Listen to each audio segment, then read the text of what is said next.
आमाच्या विशेष बुलेटिनमध्ये आपलं स्वागत आहे. पाहूया विशेष बातमी.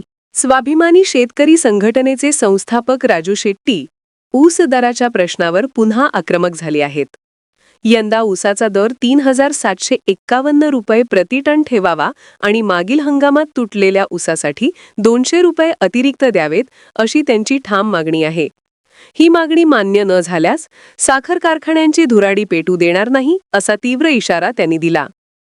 सोमवारी जिल्हाधिकारी अमोल येडगे यांच्या अध्यक्षतेखाली झालेल्या बैठकीत प्रशासन, साखर कारखान्यांचे प्रतिनिधी आणि शेतकरी संघटना एकत्र आल्या होत्या.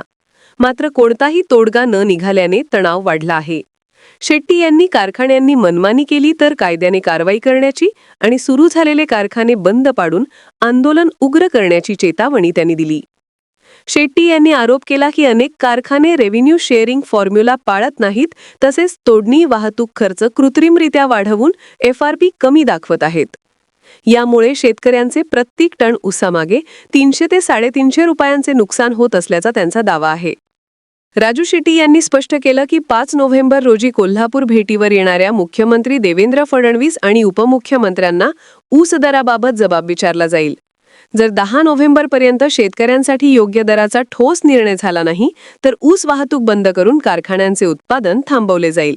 दरम्यान कर्नाटकातील बेळगाव बागलकोट भागातही ऊस वाहतूक रोखण्याचे आंदोलन सुरू झाले असून यामुळे संपूर्ण गळीत हंगामावर परिणाम होण्याची शक्यता आहे.